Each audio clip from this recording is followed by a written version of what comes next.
Welcome to TechBrothersIT. In this video, we are going to learn how to read data from on-premises SQL table and insert into the warehouse by using Dataflow Gen2. So first of all, let me show you my SQL Server, and this is on-premises SQL Server, and the name of the SQL Server is Amer Computer. And then we have this table called customer, and this is in the TechBrothers DB. So that's great. We would like to get all these records, but we would like to get maybe only few of the columns. We are going to ignore some of the columns in this process. So this is going to be our first video related to the Gen 2, where Dataflow Gen 2, where I'm going to start with the basic transformations and then keep moving with more advanced transformations. Now, first of all, we will be going to the workspaces here, and we will choose the workspace in which we would like to work. That's a sales workspace in my case. I have created some folders for manageability, so I'm creating items according to the folder names. Here is the data flow, and I'm going to go ahead and create a new item. I can create a data pipeline and then create a data flow in it, but I don't want to do it. I'm going to go ahead and create a Dataflow Gen2 directly here, and later on, if I need to schedule, then I will create the data pipeline and call my Dataflow Gen2 in there. So let's go ahead and create this Dataflow Gen2. I'm going to call this a df read SQL table from on-prem. Okay, on-prem. That's all I'm going to say, and then give a very meaningful name. Most of the time I start with df, so that means data flow, pl, that means pipeline, and this is how I start my objects. Now here, once you are in this place, you have many ways to connect to different sources. You can get right here, say get data from another source. You can import from SQL right here, or from CSV or text. So these are different icons available, which are very helpful. I'm going to go to the get data tab here and then show you here. These all the 4 or 5 different icons you are seeing right here, they are also available from here. Now I'm going to go to more here, and once I click right there, I'm going to see all different sources. Let me click on view more and show you what type of sources from which you can read. Look at this. This is I will say maybe 100, I don't know, and they keep adding more and more. So that's great because we need to read the data from different sources. One of the sources I have is called SQL Server database, and that's installed on the on-premises. I'm going to go back to my SQL Server here, get my server name, and paste it there. So let's copy and go back here and just paste the server name. Now here we will provide the database name. So that's a TechBrothersIT. Now I already have created a connection, but I'm going to show you what are the steps to create the connection. You're going to go to the new connection here, and then you will be providing the connection name. In this case, I'm going to call this one con df SQL. Now here you will be providing the data gateway. So if you don't know what is the data gateway, you can watch my video how to install and download by going to this tab here, and then you can download, and that's how we will be able to get the data from our on-premises to the fabric.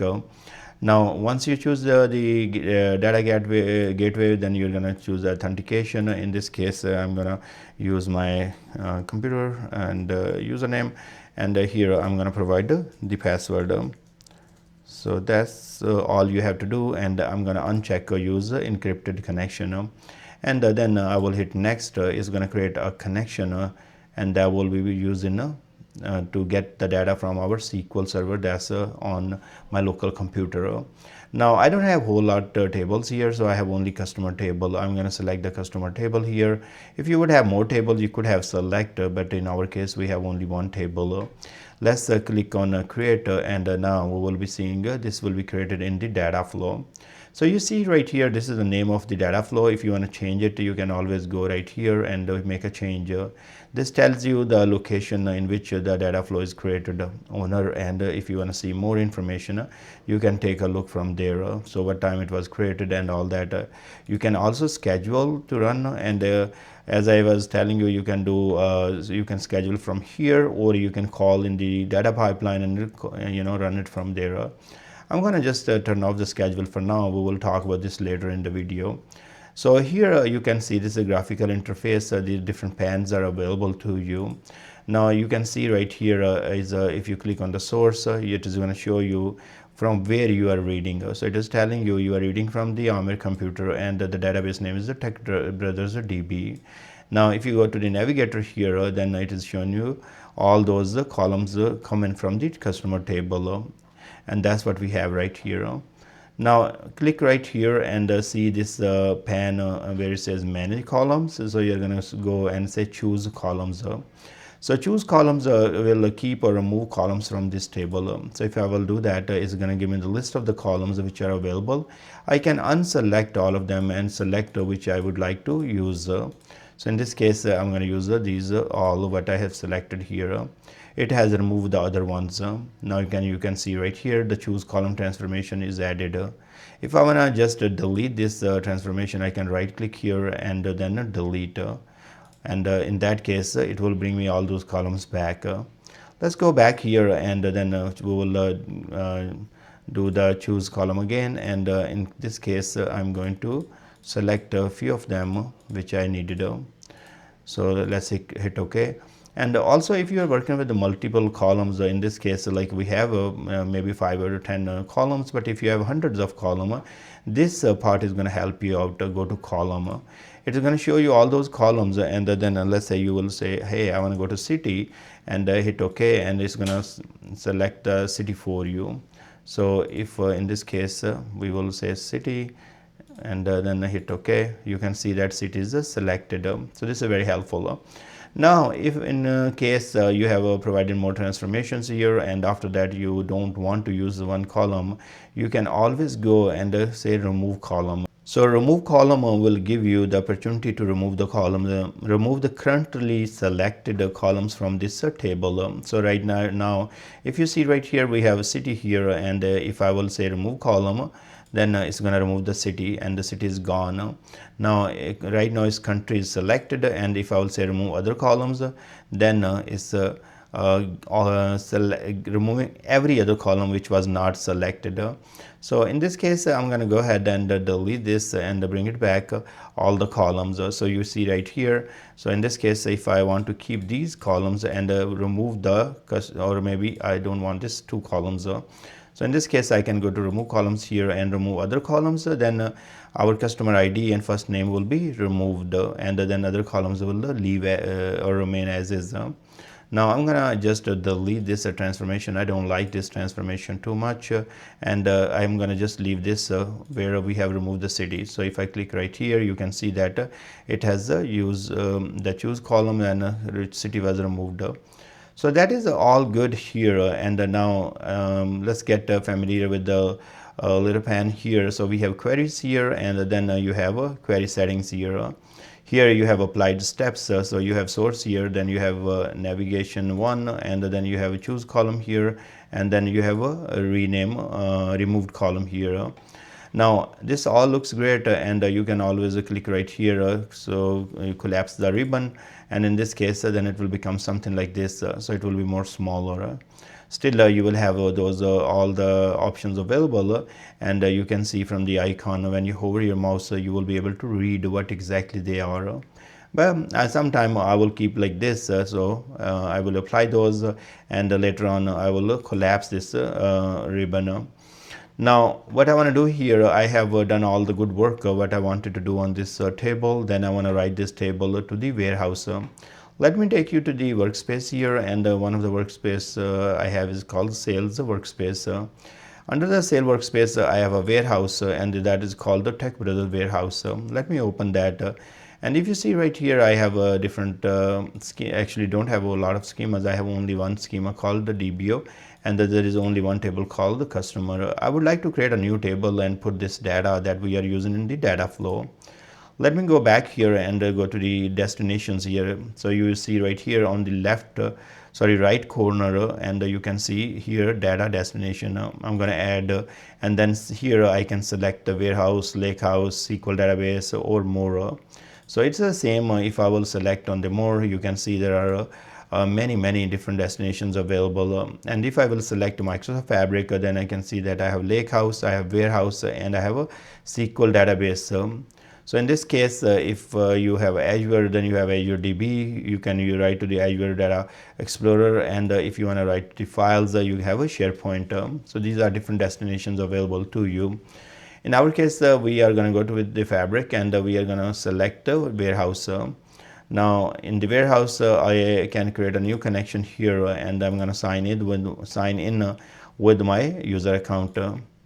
Once I'm connected, it's going to ask me, hey, what name you want to give to your I'm going to say warehouse connection here, and then I don't have any gateway, so I'm going to switch back here. Hold on one second. So I say none, and in this case we'll hit next, because we are not writing to the we are not going to use the gateway here. We are going to directly write to the warehouse, and once I do that, it's going to give me the list of the warehouses I have. Here is TechBrothers warehouse that I just showed you right here.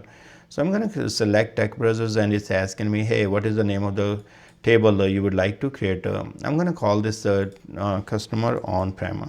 And one more thing, we haven't done that, but I think we can go back and fix it. But I forgot to rename the column. It was very simple. Just click on it and rename. So anyways, maybe we can do a cover in another demo.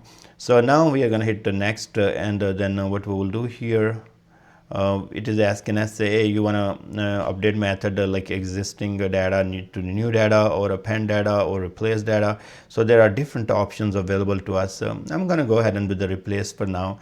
In the schema options, you have on the publish existing schema to the dynamic schema or fixed schema. In our case, it is fixed schema.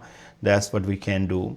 Now what we have here, it is showing us the list of the destination source columns and destination columns, and in case if I want to let's say unselect any column I don't want in, I can also ignore it here. Now let's save settings here, and now it's all saved here, and what we can do, see, draft saved.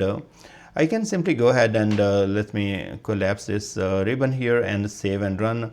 It's gonna go ahead and save and run now. I can also check validation, and it is, we just want to make sure everything is working fine, no issues, so no problem at all. So let's go ahead and save and run. In this case, it is going to refresh the data flow. So it will read the data, and then it will write the data to the our warehouse. So if I go back to the sales workspace, and here if I will go to the data flows, you can see right here my data flow that we just created. And here you have more options, such as you can open, delete, settings, favorite, and all those kind of things are right here for you. So now once it's completed, we should be done, and we should have the data in this table. Let me refresh and take a look if it is completed. Not yet, so let's wait for a couple of minutes, and then it should be completed. So looks like it is completed. We can go to monitor here, and then we can take a look on different items here, and I can filter for my item type here, and then look for the Dataflow Gen2. Once I do that, it's going to show me all those data flows which are completed. What was wrong? So let me see on-prem. This is successful, but why it's not showing me? Anyways, let's go to the warehouse, and we can take a look here, and the table is created a customer on-prem, and I'm going to just click right here, and this is showing us all those columns that we have extracted from our on-premises SQL table, and have written to the warehouse in the Fabric. Let me go back here, and if you remember, we wanted to rename the column. So in this case, and I wanted to say, instead of email, I would like to say customer email. So you can simply just click right here on the column name, and then it should be just fine. So you will be saying whatever you want to type, that will be your new name, and you can save it again, and then you can run it again. So in this case, if we do that, what's going to happen? Let's save it, and now it should be running or refreshing the data flow. So if I will go to monitor here, and you can see right here our data flow is in the progress. So let's refresh and see it failed. Why? Because the mapping, probably because the mapping was an issue here. I should have a rename earlier. Now we can go back here in the destination here and then a column mapping. So we click on our warehouse and then we are going to go back to the mapping here and replace and here a schema change, since your last set the output setting column mapping have been updated to match the source. So we have to play with this one and just this is I'm going to cancel this out, and then we are going to scroll up a little bit, and then we have a customer. We have here in the email, remember that we have changed to the customer email, so we map to the email now, and we save settings and we should be good to go. Now we can go ahead and save and run again, and that should take care of it. If you wanted to drop the table, we could have drop actually table and change the column name as well. So but anyways, you saw that how I can just rename the column in the data flow, and then we can further make the changes as per our needs. Let's go to the warehouse again, and here if I will go right here, so let me refresh. Okay, it's going to take some time. It looks like it's in progress, so once it's completed I can show you the data. But anyways, this is how you will perform different transformations and then take a look on your data loaded to the warehouse. I thank you very much for watching this video. Please subscribe my channel, and I will see you guys in next video for the Dataflow Gen 2.